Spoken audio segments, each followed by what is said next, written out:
인생을 살다 보면 멀리까지 환히 내다보며 걸어갈 수 있는 한낮이 있는가 하면 아무것도 보이지 않는 한밤중과 같은 고난의 시간도 있습니다.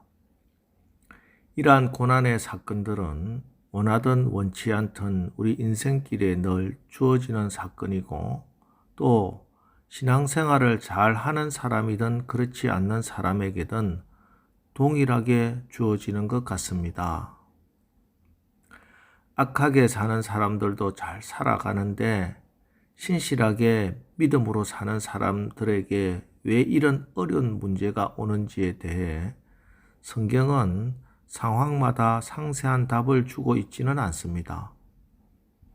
그러나 분명한 사실은 고난의 시간에도 하나님은 역사하시고 계시고, 하나님을 신뢰하면서 믿음으로 사는 사람들에게는 모든 것이 합력하여 선을 이룬다 하는 것입니다. 이 믿음을 가지고 신앙생활을 하라는 것입니다. 그것이 승리하는 신앙의 비결이라고 말씀하고 있습니다. 1절, 악을 행하는 자들 때문에 불평하지 말며 불의를 행하는 자들을 시기하지 말지어다. 또 7절 하반절에 자기 길이 형통하며 악한 꾀를 이루는 자 때문에 불평하지 말지어다. 8절 말씀, 분을 그치고 노를 버리며 불평하지 말라. 오히려 악을 만들 뿐이라. 오늘 시편은 계속 불평하지 말라 하십니다. 그런데 하나님을 믿는다고 하는 우리조차도 매일매일 감사거리를 찾는 것이 아니라 불평거리를 찾습니다. 다른 사람과 비교하기 때문입니다. 다른 사람들과 비교해서 내가 저 사람보다 복을 받아도 더 받아야 하는데 하면서 마음에 불평이 생기고, 그리고 내 입으로 불평을 쏟아내는 것입니다.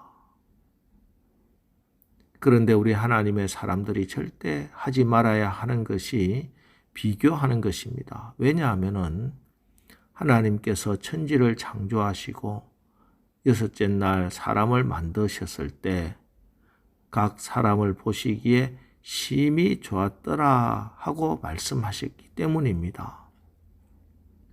하나님이 보시기에 심히 좋았던 나는 나대로 가장 좋은 사람이고, 누구와도 비교해서도 안 되고 누구와 비교당할 필요도 없는 사람입니다. 그렇습니다. 우리 하나님의 사람들은 비교급 인생을 살지 않고 최상급 인생을 살 뿐입니다. 내 장점을 뽐낼 것도 없고 남의 약점 비판할 것도 없습니다.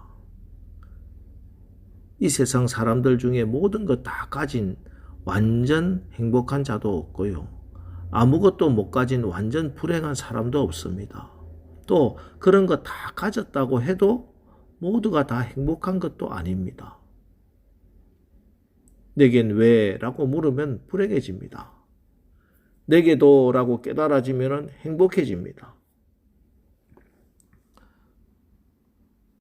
코카콜라 사장이 처음 사우디에 진출하여 사우디 전역에 기가 막힌 선전 포스터를 큰 도로마다 붙이고 도전적 경영을 시도했으나 보기 좋게 망했습니다. 포스터 맨 앞 첫 번째 그림은 사막에 기진맥진 쓰러져 있는 미인의 그림이었고, 두 번째 그림은 콜라를 시원하게 마시는 그림, 마지막 세 번째 그림은 그 미인이 활기차게 대지를 박차고 뛰어오르는 그림이었습니다. 그런데 나중에 알게 된 사실은 사우디 사람들은 오른쪽에서 왼쪽으로 반대로 글씨와 그림을 그리고 본다는 겁니다. 순서가 중요하고 차례가 중요합니다. 사실 우리가 나의 환경 속에서 불평거리 찾으려고 하면은 불평으로 온 지구를 채울 수도 있습니다. 그러나 감사거리를 먼저 찾으면은 온 우주를 감사로 가득 채울 수가 있습니다. 먼저 감사하십시오. 감사부터 하고 보십시오. 무조건 감사하세요. 아무튼 감사하세요. 시편 1편에서 복 있는 사람과 악인을 구분하시는데 복 있는 사람은 나무가 되어서 그 나무가 깊이 뿌리를 내리고 시냇가에 심겨진 나무라고 말씀하셨습니다. 하나님의 말씀에 깊은 뿌리를 내리고 언제나 말씀에 깊은 샘솟는 강물을 누리고 먹고 마시는 사람, 그 사람이 복 있는 사람이라고 하십니다. 하지만 악인은 어떤 사람이냐? 악행을 행하는 사람도 악인이지만 시편 1편에서 말하는 악인은 바람에 나는 겨와 같이 뿌리가 없는 사람, 그런 사람이 악인이라고 말씀하고 있습니다. 이리저리 자유롭게 옮겨 다니나 그러나 신앙의 깊은 뿌리가 없이 말씀에 뿌리 박음이 없는 사람, 그런 사람이 악인입니다. 우리가 바람에 나는 겨와 같지 않으므로 불편함이 있지만 결국에는 뿌리가 박힌 나무가 되어 의인으로 살 때 하나님이 책임지시고 축복해 주시는 겁니다.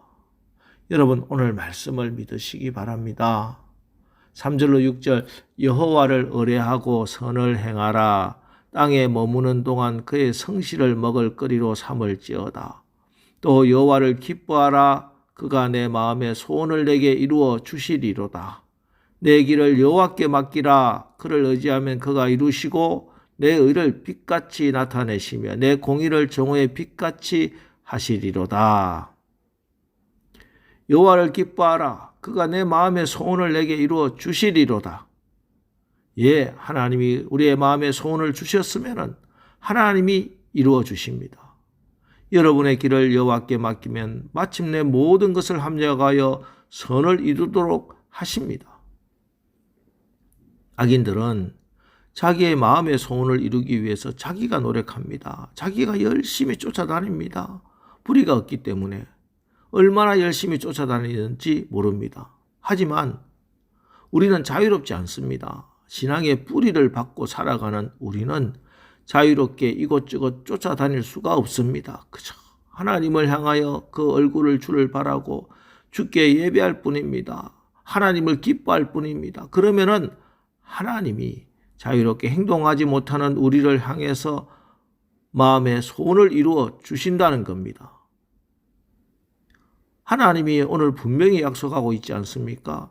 내 길을 여호와께 맡기라. 그를 의지하면은 그가 이루시고 내 의를 빛같이 나타내시며 내 공의를 정오의 빛같이 하시리로다. 여러분, 우리는 이미 뿌리가 박힌 사람들입니다. 그러므로 우리는 하나님께 맡길 수밖에 없습니다.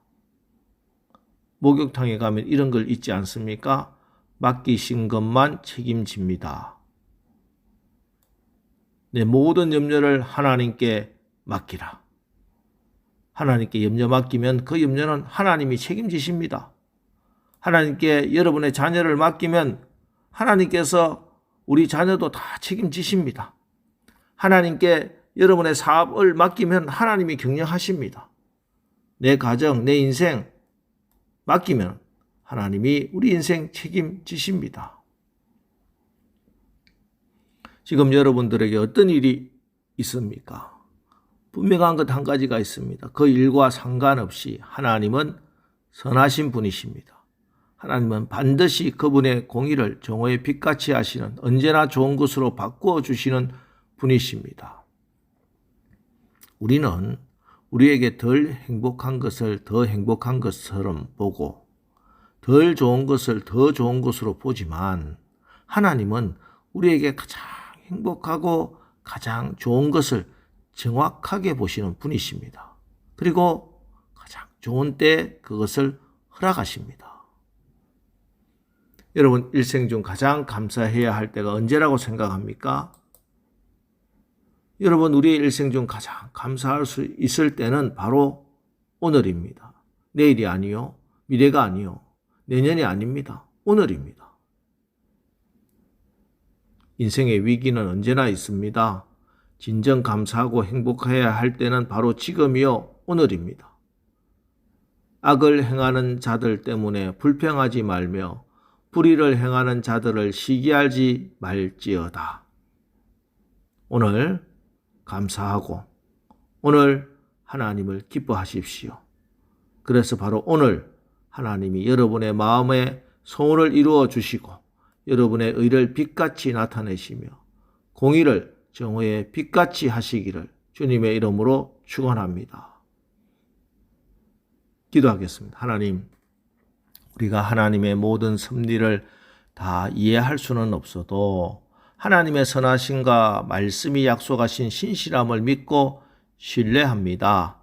악이 횡행하고 나의 형편이 어렵고 힘들어도 내게 찾아온 기회가 악하고 괴로워도 지금의 상황만 보지 말고 그것을 선으로 바꿔주시는 하나님을 바라보고 신뢰하게 하옵소서. 그래야 우리에게 목적하신 그 선하신 소원들 다 이루는 온전한 성령의 도구들이 되게 하여 주시옵소서. 예수님의 이름으로 기도합니다. 아멘.